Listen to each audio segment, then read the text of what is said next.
ધોરણ 9 ગણિત વાર્ષિક પરીક્ષા 2025 અને એનો એસાઇનમેન્ટ આપણે સોલ્વ કરી રહ્યા છીએ, જેમાં આજે આપણે વિભાગ સી અને પ્રકરણ નંબર 1 ના દાખલાઓનો અભ્યાસ આગળ વધારવાના છીએ. તો એમાં પહેલો દાખલો જે છે એની રકમ આપી છે કે જો x બરાબર 8 પ્લસ 3 વર્ગમૂળમાં 7 હોય તો x વર્ગ પ્લસ 1 ના છેદમાં x વર્ગની કિંમત શોધો.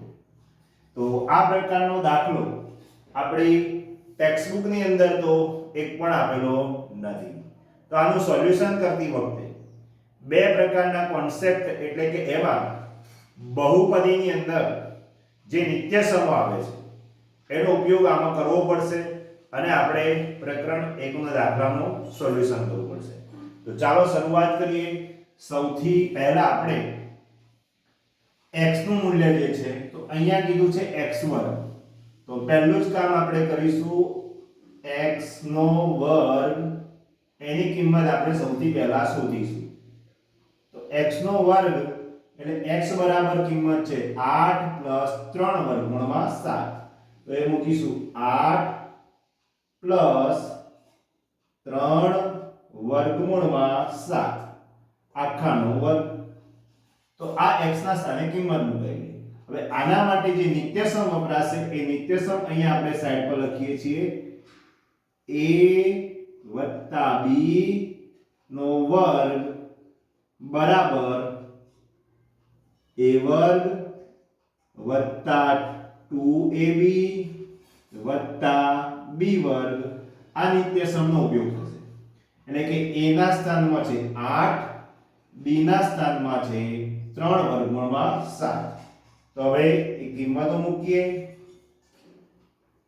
8 નો વર્ગ વત્તા નિત્યસમના 2, પછી a ના સ્થાને 8, b ના સ્થાને 3 વર્ગમૂળમાં 7 અને ફરીથી પછી b ના સ્થાને મૂકીશું 3 વર્ગમૂળમાં 7 નો વર્ગ.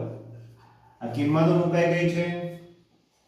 હવે 8 નો વર્ગ કરીએ 64 પ્લસ 2 અઠ્ઠા 16, 16 તરી 48. તો એ લખીશું 48 વર્ગમૂળમાં 7 વત્તા પહેલા આપણે વર્ગ કરવાનો છે અહીંયા 3 નો, તો 3 નો વર્ગ કરીશું એ થશે 9 વર્ગમૂળમાં 7 છે એનો વર્ગ કરીએ તો કેટલો થશે 7.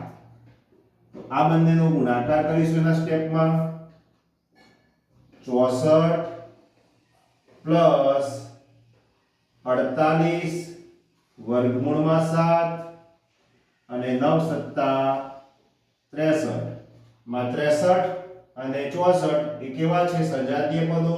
તો સરવાળો કરીએ 127 વત્તા 48 વર્ગમૂળમાં 7. આ કિંમત આપણને મળી છે કોની? x વર્ગ. તો x વર્ગની કિંમત આપણને આટલી મળી ગઈ. બરાબર વિદ્યાર્થી મિત્રો, અહીં સુધી ખ્યાલ આવી ગયો. હવે બીજું કયું છે 1 ના છેદમાં x વર્ગ. તો એની પણ હવે કિંમત શોધીએ. 1 ના છેદમાં x વર્ગ. તો x વર્ગની કિંમત આપણે લાયા છે એ મૂકીશું 1 ના છેદમાં 127 પ્લસ 48 વર્ગમૂળમાં 7. હવે છેદમાં કેવી સંખ્યા છે? તો અસમ્ય સંખ્યા છે. તો અહીંયા શું કરીશું? છેદનું સમયકરણ. કઈ ક્રિયા કરીશું? છેદનું સમયકરણ કરીશું.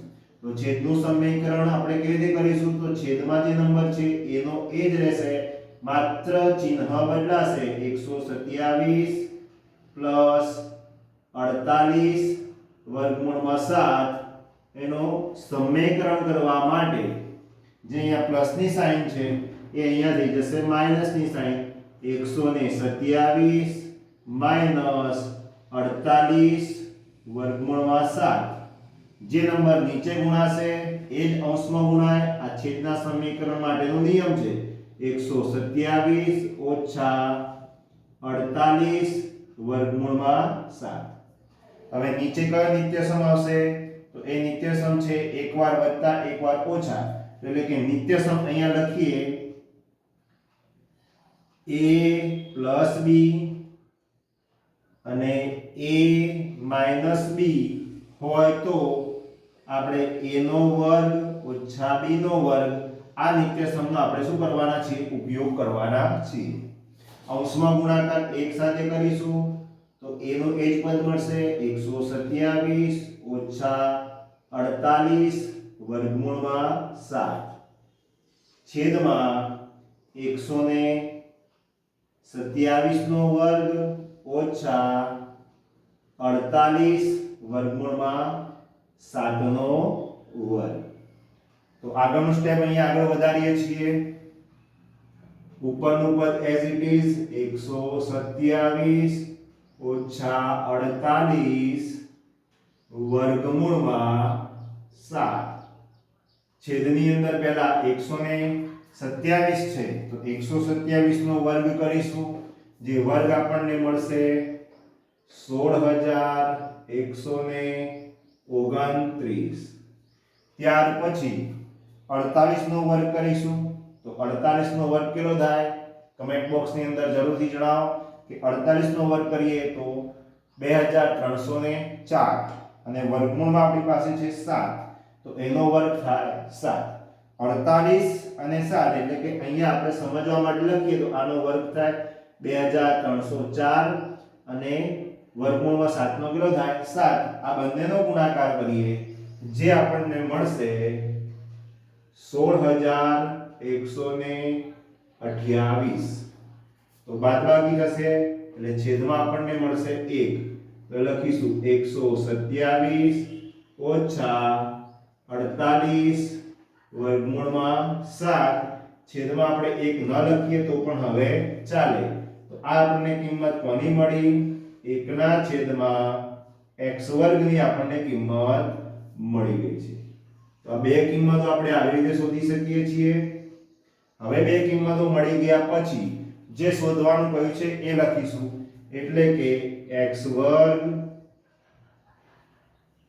વત્તા 1 ના છેદમાં x વર્ગ આની આપણે કિંમત શોધવાની છે તો આપણે x વર્ગની કિંમત લાવ્યા 127 વત્તા 48 વર્ગમૂળમાં 7 તો એ લખીશું 127 વત્તા 48 વર્ગમૂળમાં 7 ત્યાર પછી વત્તા 1 ના છેદમાં x વર્ગની કિંમત આપણે કેટલી મળી છે તો 1 ના છેદમાં x વર્ગની કિંમત છે 127 ઓછા 48 વર્ગમૂળમાં 7 જેની અંદર 48 વર્ગમાં 7 અહીંયા પ્લસ છે અહીંયા માઈનસ છે તો અસમાન નિશાની એટલે બાદ થઈ જશે 0 થઈ જશે સમાન નિશાનીમાં 127 અને 127 નો સરવાળો થશે એટલે કે 254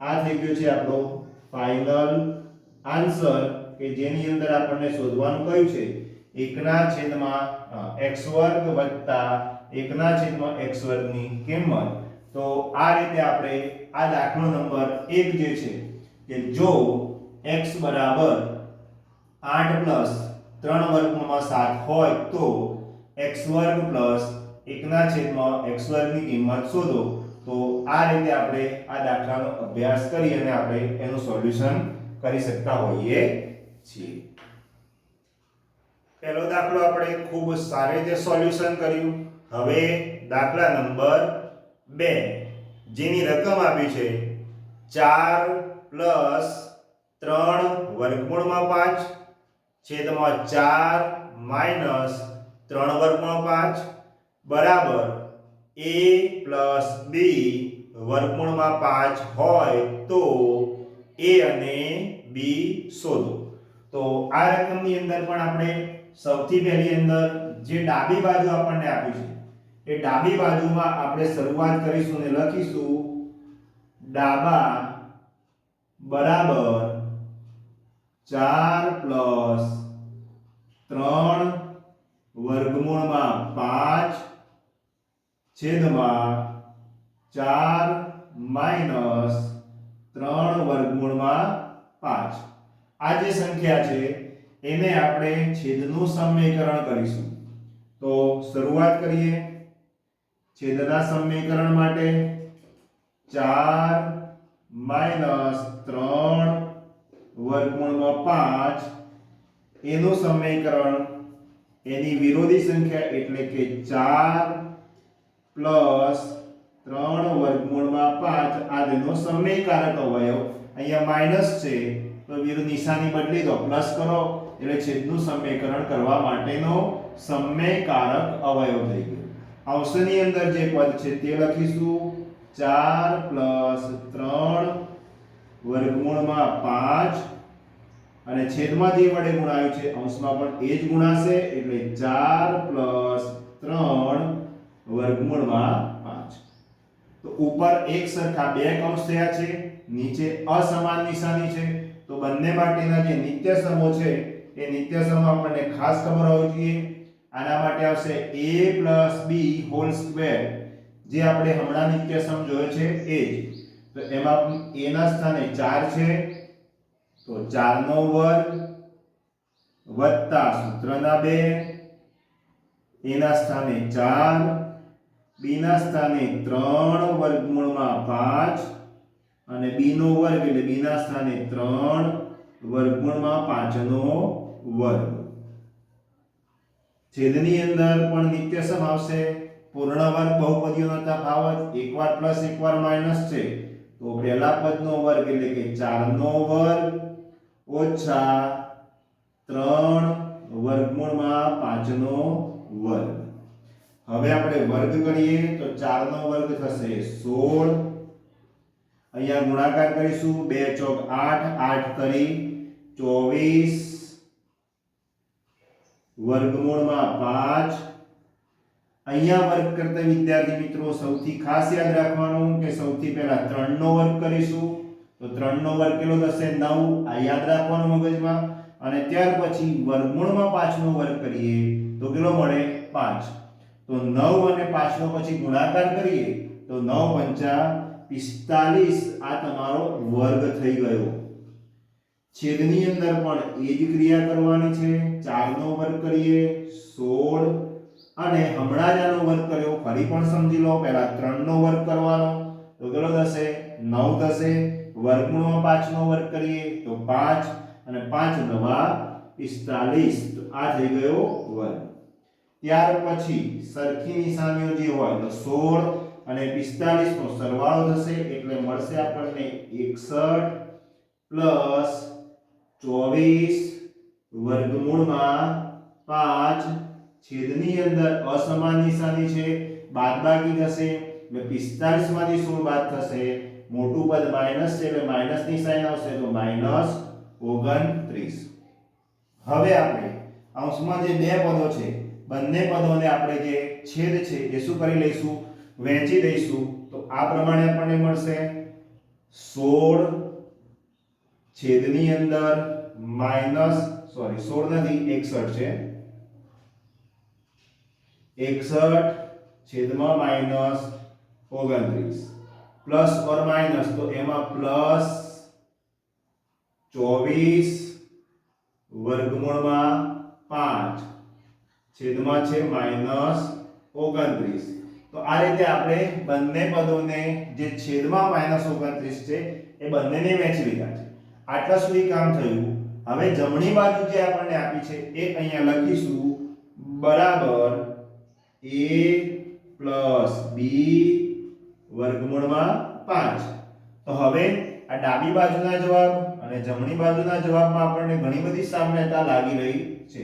તો a ના સ્થાન ઉપર દેખવાનું કે a ના સ્થાનમાં કોણ છે તો લખીશું તેથી a ની કિંમત આપણને મળે છે આ માઈનસ જે છે આપણે ઉપર અથવા વચ્ચે લખીશું એટલે 61/29 અને b ની કિંમત જે આપણને મળી તો ઉપર પ્લસ છે નીચે માઈનસ છે પ્લસ ઓર માઈનસ તો માઈનસ થશે એટલે એનો આન્સર મળશે -24/29 તો આવી રીતે આપણે છેદનું સમીકરણ કરી અને દાખલાનો જવાબ લાવી શકતા હોઈએ છીએ અને ખૂબ સારામાં સારા ગુણ તમે પરીક્ષાની અંદર પ્રાપ્ત કરી શકો છો।